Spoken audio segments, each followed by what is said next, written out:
స్త్రీల వస్త్రధారణ ఇలానే ఉండాలి అనే రిస్ట్రిక్షన్స్ క్రిస్టియన్ సొసైటీలో ఉన్నాయి. అంటే యాక్చువల్లీ సమాజంలో యూనివర్సల్గా మాట్లాడుకునే కొన్ని అంశాలు ఉంటాయి. ఆ పాయింట్లు ఏంటంటే ఆడపిల్లలు పద్ధతిగా ఉండాలి, ఆడపిల్లలు ఒద్దిగ్గా ఉండాలి, ఆడపిల్లలు కొంచెం నీట్గా డిగ్నిఫైడ్గా ఉండాలి. ఇవి చిన్నప్పటి నుంచి ముఖ్యంగా పల్లె ప్రాంతాల్లో అయితే ఆ విషయాలు ఎక్కువ చెప్తూ వస్తుంటారు. అంటే వాళ్ళు చెప్పడానికి ఒక బెస్ట్ రీజన్ కూడా ఉంది. అంటే మీరు ఇష్టం వచ్చినట్టుగా డ్రెస్ కల్చర్ ఉంటే, అది కొంచెం ఎక్స్పోజ్ చేసే విధంగా ఉంటే కనుక బయట రేప్స్ అవి జరుగుతున్నాయి, బాగాలేదు పద్ధతులు.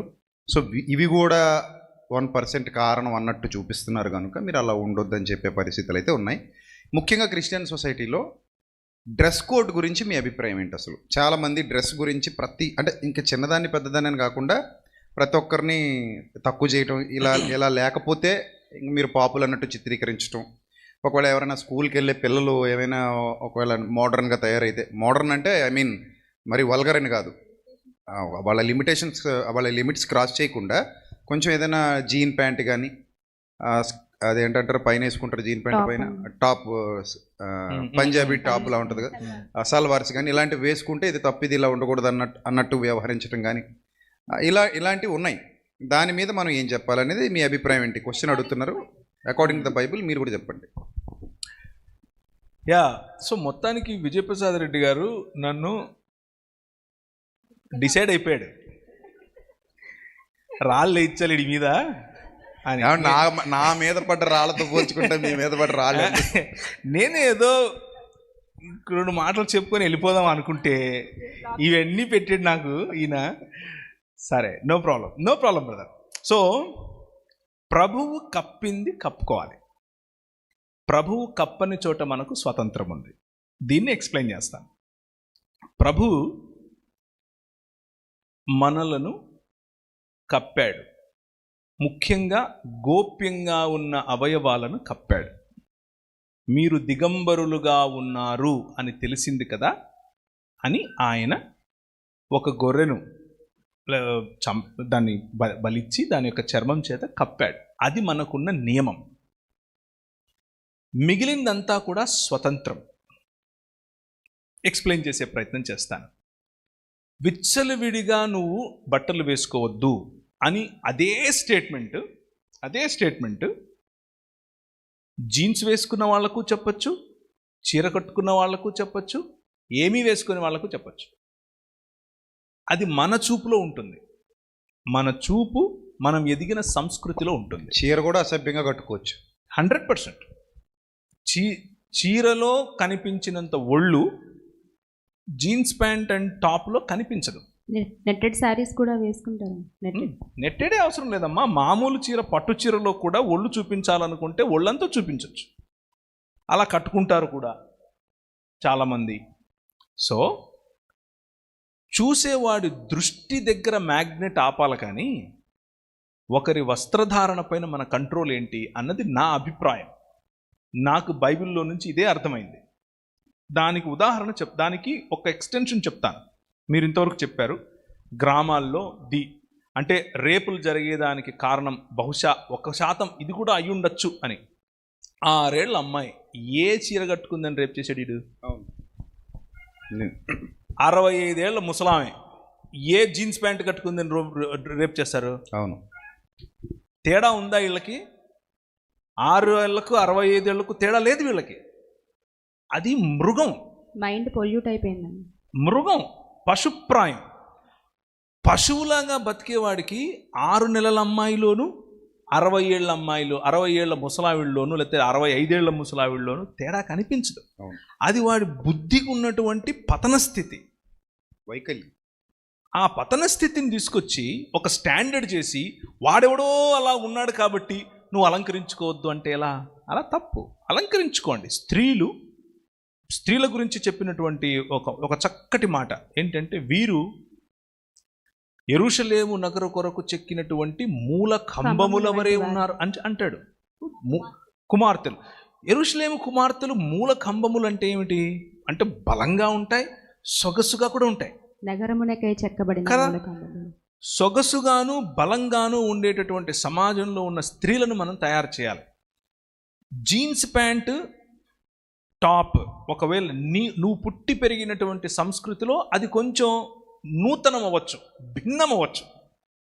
భిన్నమైనప్పుడు అందరి కళ్ళు నీ మీద ఉంటాయి. నీ వస్త్రాలంకరణ అందరి కళ్ళు నీ వైపుకు తీసుకోవడం కోసం అయితే నిన్ను నువ్వు పరీక్షించుకోవాలి. ఈ రూల్ ఒక్కసారి, ఈ నియమం ఒక్కసారి ఆలోచించండి. అందరి కళ్ళు నా మీద ఉండాలి అన్న ఆలోచనతో వస్త్రాలంకరణ నువ్వు చేసుకుంటే నిన్ను నువ్వు పరీక్షించుకోవాలి. ఒకసారి నీ వైఖరిని ఒకసారి పరీక్షించుకోవాలి. ఇది కేవలం స్త్రీలకే కాదు, పురుషులకు కూడా, ఎవరికైనా.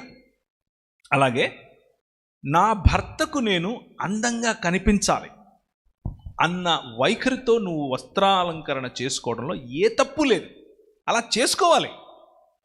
నీ భర్తకు నువ్వు అందంగా కనిపించకుండా సింపిరిగా ఇంట్లో ఉంటూ బయటకు వెళ్ళేటప్పుడు ఓ పూసేసుకుని వెళ్ళావనుకో, ఏం కమ్యూనికేట్ చేస్తున్నావు నీ భర్తకి? అనుమానాలు. He is not important.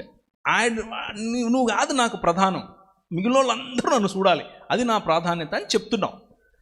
అక్కడ వైఖరిని మార్చుకోవాలి. కానీ అలాగని చెప్పి ఫ్యాషనబుల్ డ్రెస్, ఉదాహరణకు అమ్మాయిలు ముఖ్యంగా దాన్ని ఏమంటారు, పరిపక్వమైనటువంటి ఆలోచన విధానంలోనికి ఇంకా రాకుండా అప్పుడప్పుడే ఎదుగుతున్నటువంటి అమ్మాయిలు, అడాలసెంట్స్, టీనేజ్ దాటిన తర్వాత 17 to 24, 25, వాళ్లకు అప్పుడు ఇంకా ఆ మెచ్యూరిటీ అనేది ఫామ్ అవుతోంది మైండ్లో. అలాంటి వాళ్ళను నువ్వు ఇదే చెయ్యి అని ఒత్తిడి పెట్టడం వల్ల రెబెలియన్ వస్తుంది. రెబెలియన్ వచ్చి నా ఇష్టం, నేను ఇదే చేస్తా అంటది ఆ అమ్మాయి. అలా వద్దు. Walk with them and show them. చెప్పండి వాళ్ళకు, దీనివల్ల ఇది సమస్య, దీనివల్ల ఇది సమస్య. నేను ఒక మాట చెప్తాను. అంటే నాకు అందరూ ఆడపిల్లలే ఇంట్లో, నేను ఒక్కడనే మగోండి. నా బతుకు చూడండి, అందరూ మా అమ్మ దగ్గర నుంచి ఆఖరి పాప వరకు అందరూ ఆడపిల్లలే. నేను ఒక్కడనే. ఒక్క రోజుకు ఒక్క అమ్మాయి 20,000 పదాలు వాడుతుందంట. 20,000 ఒక్క అమ్మాయి. నా పరిస్థితి ఏంటంటారు? ఒకరోజు మా పెద్దమ్మాయి సిటీలో, అంటే హైదరాబాద్లో ఉంటాం మేము, హైదరాబాద్కు తగినటువంటి డ్రెస్సే వేసుకుంది. మేము చర్చ్కి వెళ్తుంటే నాకు కొంచెం అనిపించింది చెప్పాలేమో అని. ఎలా చెప్పాలి అని కూర్చొని కొంచెంసేపు ఆలోచించి ఓకే అని దగ్గరికి వెళ్ళి ఆ అమ్మాయిని దగ్గర తీసుకొని, యూ లుక్ బ్యూటిఫుల్ టుడే అని చెప్పా. నువ్వు చాలా అందంగా అనిపిస్తున్నావురా, కాకపోతే ఇది ఇలా చేసుకుంటావా అన్నా. వెంటనే మార్చుకుని వచ్చింది, మరుసటి క్షణమే మార్చుకుని వచ్చింది. అర్థమవుతుందా? Appreciate the beauty in your daughter before somebody else does it. ఎవడో బయటోడి కోసం అలంకరణ వద్దు. I'm looking at you, you are so beautiful. ఇక్కడ ఉన్న తండ్రులకు అందరికీ ఒక మాట చెప్తున్నా, గుర్తుంచుకోండి ఈ విషయం. You will not regret. మీరు తీసుకుంటే మీ మనసులోకి, మీరు ఎప్పుడు ఎందుకిన్నానరా వారి మాట అని మీరు అనుకోరు, మీరు సంతోషపడతారు. ఏంటంటే మీ ఆడపిల్లల్ని, ముఖ్యంగా మీ కూతుళ్ళని పొగడండి. ఎందుకంటే బయటోడు పొగిడితే పడరు. మా తెలుసులే ఓ అంటారు. మా నాన్న రోజు చెప్తాడు, నువ్వు కొత్తగా చెప్పేది ఏంటి అంటారు.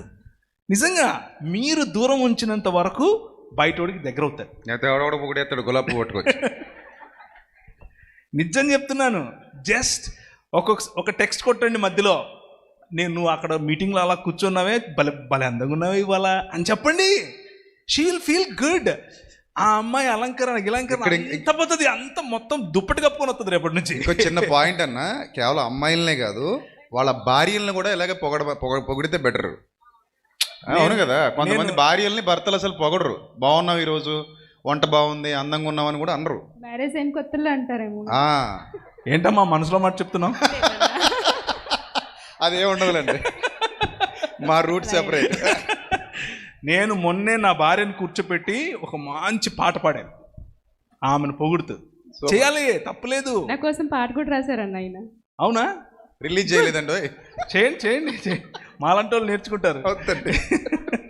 So it is a good thing to do. And ఇది spiritual. Let me add that. ఇది స్పిరిచువల్ వర్క్. బిల్డింగ్ సంబడి నీ సొంత కుటుంబం, నీ పిల్లలు, నీ భార్య, వాళ్ళను కట్టటం, వాళ్ళ మొరాల్ బూస్ట్ చేయటం, ఇది స్పిరిచువల్ యాక్ట్ ఆఫ్ వర్షిప్. ఇది ఆధ్యాత్మికమైన ఆరాధన. మీ భార్యను పొగిడేసేసినంత మాత్రం నువ్వేదో తప్పు చేసేస్తున్నావు, లేకపోతే విగ్రహారాధన కొంతమంది పద్దానికి తీసుకొస్తారు, విగ్రహారాధన చేసే కాదు, అది కాదు. నీ భార్యను పొగుడుతున్నావు అంటే నీ భార్యనే పొగుడుతున్నావు. పక్కింటి ఆమెను పొగిడితే ప్రాబ్లం, నీ భార్యను పొగిడితే ప్రాబ్లం కాదు. గుర్తుంచుకోండి ఈ విషయం. మీ సొంత పాపను పొగడండి, appreciate their beauty, look into them. వాళ్ళలో ఉన్న టాలెంట్స్ గుర్తించండి. మన పిల్లల టాలెంట్స్ మనం గుర్తించకపోతే ఎవడో చెందుకు గుర్తిస్తాడండి, మనమే చేయాలి. సో డ్రెస్సుకు ఆధ్యాత్మికతకు సంబంధం లేదు, ఓకే? అలంకరణకు ఆధ్యాత్మికతకు సంబంధం లేదు. కానీ డ్రెస్, అలంకరణ ఎవరినో ఆకర్షించుకోవడం కోసం అయితే స్త్రీలు, మీరు వాలంటరీగా దాన్ని ఆలోచించండి. మేము చెప్పక్కర్లేదు మీకు ఇది వేసుకోండి, అది వేసుకోండి, ఇది వేసుకోండి. మేమెవరం? మీకు తెలీదా ఏంటి ఏం వేసుకోవాలో? మీకు తెలుసు. ముందు హృదయం శుద్ధిగా ఉండాలి, అందులో వాక్యం ఉండాలి, అప్పుడు పైన అంతా బాగుంటుంది. రైట్. అమ్మాయిలు జీన్స్ ప్యాంట్ వేసుకోవచ్చు అని చెప్పారు కదా ప్రవీణ్ గారు. మరి ద్వితీయోపదేశకాండ 22:5 ఏదో ఉందట, చదవమంటున్నారు. అదే రాసి పంపించాల్సింది వాళ్ళని. అంటే పురుషుల వస్త్రాలు స్త్రీలు, స్త్రీల వస్త్రాలు పురుషులు వేసుకోకూడదు అనేది ఉంది, అదేనా? కాదు కాదు, ఇదే ద్వితీయోపదేశకాండ 22:5 స్త్రీ పురుష వేషము వేసుకోకూడదు అని, అది ఇప్పుడు వాళ్ళ పాయింట్. అంటే ఇప్పుడు మీరు ఇప్పుడు ఇక్కడ నా జస్ట్ చిన్న పాయింట్, జీన్ ప్యాంట్ పురుషుడే వేసుకోవాలని బైబిల్ ఎక్కడ చూపించండి ఫస్ట్. అంతేనా? జీన్ ప్యాంట్ పురుషుడు వేసుకోవాలని బైబిల్ ఎక్కడ ఉంది? ఇంతకు పురుష వేషం అంటే దాన్ని ఎలా నిర్ధారిస్తారు? వేషం వేరు, వస్త్రం వేరు. ఇప్పుడు ఉదాహరణకి ఒక పాయింట్ చెప్తా. మీరు నైటీలు వేసుకుంటున్నారు, ఇవే నైటీలు అరబ్ కంట్రీస్కి వెళ్తే మగాళ్ళు వేసుకుంటారు, తెల్ల నైటీలు. అవి అలాగే ఉంటాయి చూడడానికి. మరి నిలువుటంగి. ఇప్పుడు మీ ఇద్దరిని పక్క నిలబెడితే, అంటే మీరు వేసుకున్న నైటీ, వాళ్ళు వేసుకున్న నిలువుటంగి ఒకలాగే ఉంటాయి చూడడానికి. అర్థమైందా? ఇక్కడ వేషం అంటే అర్థం ఏంటంటే ఒక పురుషుడి ఆకారంలోనికి, అంటే ఆ ఆకృతిలోనికి మారిపోవడం తప్ప జస్ట్ ఈ పైన వాటి గురించి కాదు అనేది నా అభిప్రాయం. సో పురుషుడు అక్కడ ఆ టెక్స్ట్ ఏం చెప్తుంది అని అంటే, ఆ రోజుల్లో చుట్టుపక్కల ఉన్నటువంటి కల్చర్స్, చుట్టుపక్కల ఉన్నటువంటి సంస్కృతుల్లో ఇది ఒక రిలీజియస్ యాక్టివిటీ, ఇది ఒక మతపరమైనటువంటి పని. ఏం చేస్తారు అని అంటే, ఒక పర్టికులర్ ఉదాహరణకు కియు దేవత దగ్గరికి వెళ్ళాలనుకోండి. కియు దేవత దగ్గరికి వెళ్ళాలనుకున్నప్పుడు పచ్చ పొడిపించుకొని బొట్ల రూపంలో, లేకపోతే అర్ధనగ్నంగా స్త్రీ వేషంలో అనంటే స్త్రీలు ఏ విధంగా అయితే అలంకరించుకుని వయ్యారంగా వెళతారో అలా వయ్యారంగా పురుషులు కూడా స్త్రీల వలె వెళ్ళి ఆ దేవత దగ్గరికి వెళ్ళాలి. బైబిల్లో చెప్పిన పురుషగాములు ఇలా 100% పురుషగాములు అనే పదం కనిపిస్తుంది 100%. అంటే పురుషులే వాళ్ళు, కానీ స్త్రీలలాగా ఫీల్ అవుతుంటారు, స్త్రీలలాగా అలంకరణ చేసుకుంటారు, స్త్రీలలాగా వారి కోరికలను వారు కలుగజేసుకుంటారు. బేసిక్గా వాళ్ళు పురుష సంయోగులే స్త్రీల రూపంలో వచ్చే ప్రయత్నం చేస్తూ ఉంటారు. అలాంటివి చెయ్యొద్దు అని ఆ వచనం యొక్క తాత్పర్యం. అంతేకాని ఒకవేళ మీరు తీసుకున్నట్లు లిటరల్గా అంటే స్త్రీలు పురుషుల యొక్క వస్త్రాలు వేసుకోకూడదు అనే తీసుకుంటే కూడా, అక్షరార్థంగా తీసుకుంటే కూడా, ఒక్క 50 సంవత్సరాల క్రితం మీరు వెళితే ఇప్పుడు మీరు వేసుకుంటున్న ఏ డ్రెస్సు స్త్రీది కాదు. Leggings, salwars, pants. లెగిన్ కూడా ప్యాంటే కదా. అదే 50 ఎందుకు? 30 సంవత్సరాల క్రితం తెలుగు సినిమా పెట్టండి, మీరు వేసుకున్న ప్రతి డ్రెస్సు పురుషులదే.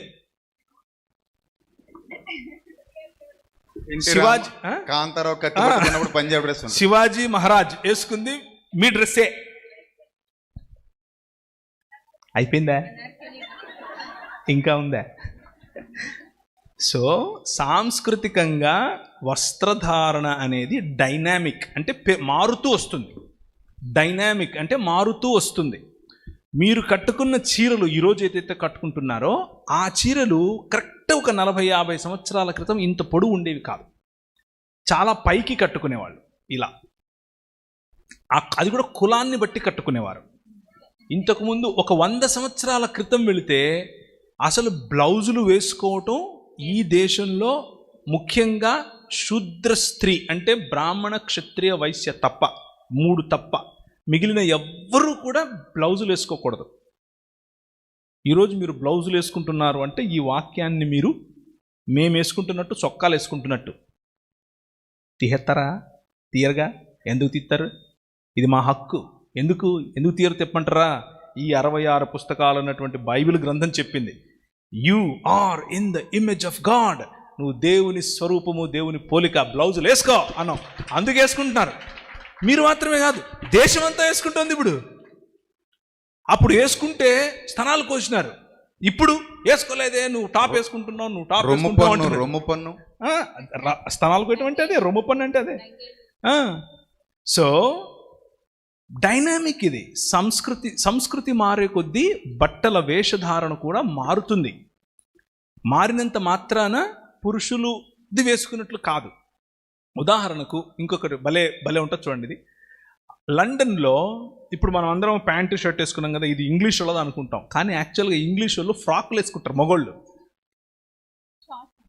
కాదు, ఫ్రాక్ ఇక్కడ వరకు ఉంటుంది, ఫ్రాక్ వేసుకుని తిరుగుతూ ఉంటారు. అది వాళ్ళ డ్రెస్ ఆ రోజుల్లో. ఎయిర్పోర్ట్ కూడా అలాగే వస్తారు. సో అంటే మినీ అంటారే, స్త్రీలు మినీ స్కర్ట్స్ వేసుకుంటారు. పిల్లలు స్కూల్కి వెళ్ళేటప్పుడు వేసుకుంటారే, ఆ స్కర్ట్స్ మగవాళ్ళు వేసుకుంటారు. సో ఇప్పుడు మీరు వేసుకునే స్కర్ట్స్ అన్నీ ఏంటివి? మగాళ్ళ బట్టలు. అలా అందుకనే చెప్తున్నాను, ప్రాంతాన్ని బట్టి సంస్కృతి. యూదుల డ్రెస్ కల్చర్ కూడా చాలా డిఫరెంట్ ఉంటుంది. చాలా డిఫరెంట్. యూదుల డ్రెస్ కల్చర్ పైనుంచి కింది వరకు ఒకే బట్ట, అంతకుమించి ఇంకేం ఉండదు. మార్కు సువార్తలో ఆయనను పట్టుకోవడానికి వచ్చినప్పుడు ఒక యువకుడు తన అంగీ విడిచి నగ్నముగా పారిపోయినట్టు, దిగంబరిగా. అంటే అర్థం ఏమిటంటే వాళ్ళు ఓన్లీ పైనుంచి కింది వరకు ఒకటి వేసుకుంటారు. మీరు వేసుకునే నైటీ టైప్, ఆ కనీసం మీరన్నా నైటీ ముందు కూడా ఉంటుంది, వాళ్ళకు ముందు కుట్టు ఉండదు, అలా వేసుకుని కట్టేసుకుంటారు. యా. సో సంస్కృతి మారేటప్పుడు బట్టలు మారుతాయి. కానీ ఇక్కడున్న నియమం ఏమిటి అని అంటే, నువ్వు స్త్రీ అయి ఉండి పురుషునిలాగా బిహేవ్ చేయొద్దు. నువ్వు స్త్రీగానే నీ డిగ్నిటీ. నువ్వు పురుషుడు అయి ఉండి స్త్రీగా బిహేవ్ చేయొద్దు. ఎందుకంటే నువ్వు పురుషుడివి, అదే నీ డిగ్నిటీ. దేవుడు నిన్ను అలాగే చేశాడు. నువ్వు పురుషుడు అయి ఉండి నేను స్త్రీగా బిహేవ్ చేస్తాను, చీరలు కట్టుకుంటాను, నేను ముక్కు పొడక పెట్టుకుంటాను, వయ్యారంగా నడుస్తాను అని అంటే, ఏవరా పోయే కాలం నీకు అనాల్సి వస్తుంది.